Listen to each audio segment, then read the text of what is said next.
Right. So my name's Julie Poulton. I am the newly appointed Regional Engagement Executive for, and I keep having to refer to the NRLA, because those that probably know the history, the National Residential Landlords Association is an amalgamation of the two landlord associations that existed previously. And they merged, I think it was around 2020, that they merged to produce the National Residential Landlords Association. And I'm the newly appointed Regional Engagement Executive. It's a brand new team. There's 4 of us plus Steve. We cover the whole of the country. The reason that they've put those in place is indicative of their direction and drive to be able to better support landlords across the country. So it's now a full-time role, whereas previously the regional reps had, it was just a part-time role. That's now been replaced with us as a full-time role to properly engage with councils, local businesses, to be able to, and landlords and property developers, to be able to give you all guys the support and the knowledge and all of the tools that you need, not only to deal with all the problems that we have arising, but also just to help you on that journey and give you the tools to be able to manage your own properties and things like that. So, oh gosh, I've got to use a clicker. Which button do I press? Down. Hey.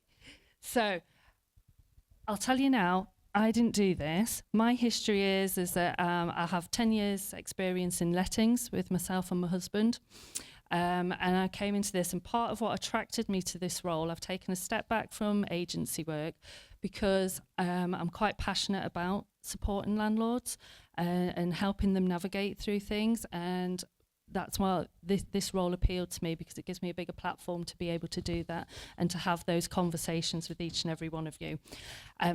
What is unusual is that I now have to run everything past about 4 different people, and I'm probably going to get myself into trouble, and I'm absolutely amazed that they've let me do this going solo. This is quite rightly my first event, but I do have experience of speaking with landlords before. So the National Residential Landlords, for those that don't know, can I just have a show of hands? How many of you are already members of the National Landlords Association? Great, fantastic. You probably know more about the website than I do. However, did you know then that there's over 109,000 members nationally? They are the largest landlord association, and they have one of the most powerful voices. Although it may not feel like it, let me tell you that Ben Beadle, our CEO, has some of them. He is held with a lot of credibility within Whitehall, and he is well known and well respected, and he absolutely is passionate about supporting you and making your voice heard. But 109,000 landlords only represents about 10% of the private rented sector landlords in the UK. So if you're not a member of this association, I would say it's worth joining, just so that Ben is aware of your opinions, your experiences and your views, so he can put that together when he's having those conversations with those that make the decisions in Parliament. So that's us. Let's have a look what's next. Right. So the title of my talk was Navigating the Storm. I just want to put it out there. I have nothing to do with the weather today. All right. I do not have that much clout with the man upstairs, but it does certainly give some context to what I'm talking about. Being in the Northeast, I'm sure many of you have caught that 5 o'clock ferry on a Friday evening to have a lovely trip to Amsterdam. Am I right? Oh, thank goodness somebody said yes. Yes. On that, or I'm sure that there's many of them in the room that have stood at the top of a mountain on a clear day or at a high place and been able to look around. Now, when you're on that mountain or on that boat looking out to sea, have you ever seen a storm off in the distance? You can see the dark clouds off in the distance. The stormy weather that we are in today in the private rented sector, those within the industry have seen a long way off. And we could see this coming. And it's a complete combination of different factors that have all come together at the same time. Have you also heard these two phrases? First one, it's one that I kind of like. The smallest boat in all the world will never be sunk with all the water unless you let it in. And the second one is, calm waters never made a skilled captain. All right? Now, we are not in calmed waters, and we require the skills to navigate through it. Renters' Rights Bill overview. I'm sure you're all going to be excited to hear Paul Champolina this afternoon, and there's a lot of what I've got to say that kind of crosses over with that. So I don't want to steal his thunder too much, so to speak, but it's quite a meaty bill, and there's a lot to take in. So if there is a bit of duplication, I don't necessarily think that's a bad thing. Now, I'm quite a visual learner. The person who put this together is clearly somebody who likes words. So I'm not a person that just reads through everything, but have a look at it yourself as I'm talking and pick out and I'll just pick out some of the things. So this just gives you an overview of where we are and what the Renters' Rights Bill is. There's some individuals in this room, me included, that have spent quite a lot of time inhaling the guidance that was given out by government, and we've had a good read through it. There's a policy team at the NRLA that have literally been inhaling this guidance since it came out last week to be able to give you a balanced view and viewpoint of it. So there's some of the main things.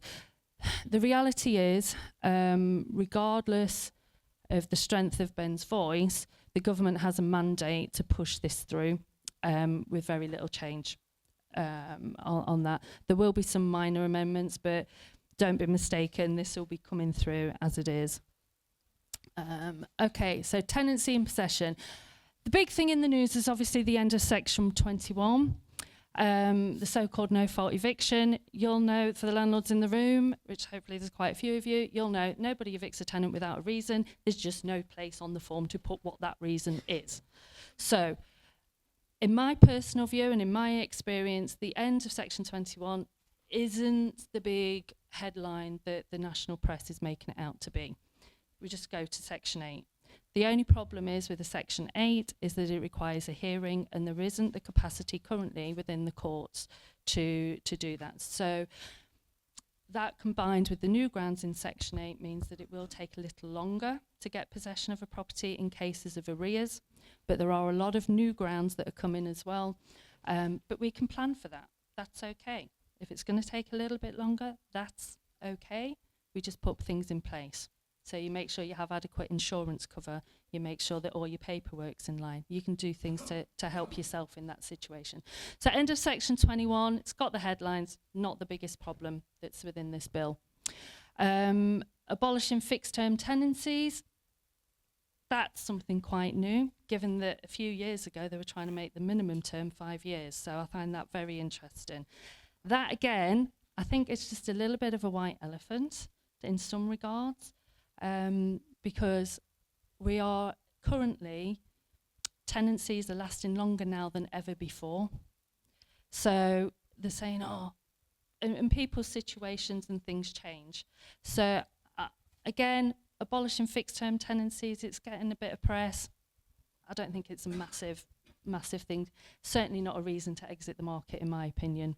There are some implications for student landlords, obviously, and there is the implications that some properties may be used as a kind of cheaper Airbnb term. But again, there'll be ways in which you can get around that. Some of the new grounds, it just covers off those. Mandatory rent arrears ground is amended. So currently, if a tenant is in 2 months arrears, you can serve Section 8. I'm sure you're all aware of that. Going forward, it'll be 3 months arrears and it'll be 4 weeks notice. So currently it's 2 months and 2 weeks. When this goes through, it'll be 3 months arrears and 4 weeks notice. So it is slightly long. My view is aligned with Ben's on this, is that I think it's sending the wrong message. As a landlord, the way you protect against that, just get adequate insurance and really good referencing at the start of the tenancy. So make sure you get good referencing and have insurance in place to cover legal costs and arrears in case that happens. All right. There's going to be a new student possession ground, and ban discrimination against tenants in receipt of benefits or with children when choosing who to let to. As an agent, with my agent hat on, I'm like, that's been around for a few years now anyway. So everyone should be well aware that you cannot discriminate somebody because they're in receipt of benefits. However, if a tenant does not meet affordability, then you can't give them, it would be unwise to proceed with a tenancy with somebody who doesn't have the affordability for the rent that you're paying on that. So, everyone's still with me so far? Lots of words. Right, setting of rents. There's some good news in this. Ban rental bidding wars. What's your view on that? You can shout it out. Is that a positive or a negative? I've never had one, so I don't know. You know what? Yeah, completely. But do you know what's going to happen? So I'll tell you what, my daughter actually lives in London, and that is a problem in London. All right, it's not a problem in the northeast. It is a problem in London, but it's a problem being caused by the tenants and a lack of supply. It is not landlord-led. What will happen here, and this was my first thought, okay, so when we're marketing properties now, so say it's a £800 a month rent property, instead of marketing it at £800, we'll be marketing it at offers not exceeding £1,000. Okay. So that's one that's really going to help the tenants. So a localised issue in London is now going to benefit landlords nationally, right? So that's my view. I think that's aligned with the NRLA, but anyhow, it's my first time. What happens in the room stays in the room, okay? Right. Limit in tenancy rent rises. Single annual increase capped to whatever is the lowest of the market rates or amount proposed by landlords. Again, I don't think that's a real issue in the northeast. You know, my experience in the last year, I've really struggled to get landlords to increase rents to market levels. Really struggled because we're a nice bunch up here and we really care about our tenants, often to the detriment of our own bottom line, to be honest. So that's going to be in there. Again, it already exists. It's not something to worry about. Are we feeling a bit more confident and hopeful? Please, hopefully, let's keep going then. Standards and enforcements. Introduce decent home standard to the private rented sector with fines up to £7,000 for failing to meet standards. Who's heard of HHSRS? Homes Fit for Habitation. Anybody in agency has? I think that's a bit cheeky. Personally, I think it's a bit cheeky to say that the private rented sector needs to meet the standards of the decent home standards. But hey-ho, most of us are already doing it under HHSRS anyway. So, another thing, don't worry about it. An extension of AWAB's law to private renting. Abso-blooming-lutely. I think the conditions there, and let's just to be clear, that was not in a private rented property. That was not part of the private rented sector where those conditions came about. That poor child lost his life. Damp and condensation is a real issue, and it's a real issue for a number of reasons. But there's some real practical steps that we can take to overcome that and combat that. And I think there's a lovely presentation later on today that's going to talk a lot about that. Create a digital private rented sector database. Yeah, there's not very many details on that. I don't think that's necessarily a bad thing. There's a lot of unanswered questions regarding the GDPR, who's going to have access to that, what's it going to be used for. Generally, the main consensus of opinion is it's going to be regarding enforcement, and also ensuring that landlords are registered with the appropriate redress schemes where they need to. Local authority enforcement. I was having a chat today with somebody. Well, in this role, I've had quite a lot of conversations with councils. I've got responsibility for about 35 councils in the UK. every single councilman that I have spoken to, their viewpoint is that they're wanting to be there to support you as landlords, to educate you as landlords, and give you the tools to build, to be able to do what you're doing and do it well. Central government seems to be throwing out the narrative that we want to, fine landlords for not doing what they're supposed to be doing. So central government saying we want to fine landlords, local government who are responsible for enforcing that are saying, no, that is going to be a last resort. We want to train, we want to educate, and we want to support. So another one, don't worry about it. Storm in a teacup, a lot of this, to be fair. Right, resolving disputes. These are tenant-landlord disputes, so setting up a new ombudsman service. I don't have a problem with that. I think it raises standards, and I hope that it kind of... I've had some shocking conversations with landlords over the years, and that to me is a good thing. I think if we're wanting to raise the standard of what we do and how we deliver it, then I think we should be held accountable for it. And that's going to be fair and impartial. And I think that's where the whole registering kind of will tie in with that. Don't know who the ombudsman is going to be. Don't know what that looks like yet. So watch this space. And that will also provide, it says it will not be through the ombudsman, but there will be support for landlords who want to initiate disputes. You might need to call the helpline on that one, because I don't know much about that one. But everything else I'm good with. Right. So part of what I wanted to do today is actually talk about the NRLA as an organisation and what we can do to support. I've been in the role less than 2 weeks, industry a lot longer, but I have to say I think it's absolutely fantastic what they're able to do. The content that they have, everything that's available to you as landlords, and the support that they can give. I've listened to about 6 hours worth of call shadowing to the advice helpline, and those guys really know what they're talking about. I even learned a few things, I have to admit, but they know what they're talking about, and they do it with a smile on their face, with so much patience.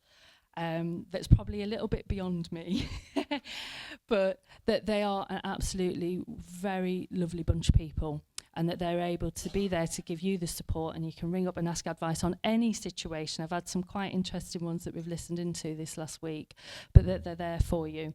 So look, that renters reform, they do offer a lot of webinars and things like that. Any of you, well, I know some of you, LinkedIn? On LinkedIn, yep. Do you follow Ben Beadle? Do you? Yeah, he is excellent. If you don't, I would say get out your LinkedIn, find him now and follow him. He will keep you up to date with what's going on in his posts. Absolutely. Met him in the flesh Tuesday, and he is exactly how he appears on social media as well, which is brilliant. What have we got next? Property licensing. You are finding that there's a lot more selective licensing coming up. I'm just going to skim over this a little bit, unless if anybody wants to talk to me more about licensing, come find me. I'm here today, and we can have a conversation. But there are 3 types of licensing there, and it's probably your HMOs if you're in that business.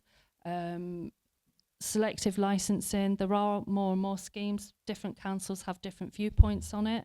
I think it can be quite a positive thing, and there's things that we're working there to help landlords with, and a lot of it there again is targeted at education rather than penalising landlords. A lot of the sentiment behind it. This is a bit more about that. There we go. So, just some of the tools that the NRLA actually have and you have access to as a member. For those that are members, have you come across this called Portfolio? is it familiar to people? I didn't know that they did this, and it's a great piece of management software, whether you've got 1 or 50 or even more properties. This is a piece of software that you can access that helps keep a track of everything and keeps everything in one place for you, which is, my agency background, I've had access to quite a lot of different what they call CRMs or management software pieces, and this is actually pretty good. In 2 weeks' time, I am allowed to say this, yes. So in 2 weeks' time, you will be able to market your properties directly on Rightmove and Zoopla through the NRLA's platform for the shocking price, and I apologise for all the agents in the room, of $29.99. Yes, it is better than open rent. Talk to me later. Right? But yes, you will be able to market properties, your properties, through the NRLA portfolio. Portfolio is a piece of software that is included in your membership. Right, and that's not all. They've got loads more. Right. Oh, I'm going the wrong way. What else have they got? Oh, don't know what that's there for. Right. Oh, because they're saying become a member. Say they've got some other stuff. Where's the Oh, well, I'll tell you about this because I don't know if they've got a slide on it. They've also got something called Safe2. So that was a separate business that they've bought, and the guy that owns that is now part of innovation within NRLA. But Safe2 links in with your platform, sorts all of your safety certificates out with no hassle. You can order any safety certificate that you need. They'll do it. You don't even have to contact your tenant. They'll sort all of that tenant communication and everything out for you. And once it's done, it's uploaded onto the system. It's a pay point that you pay.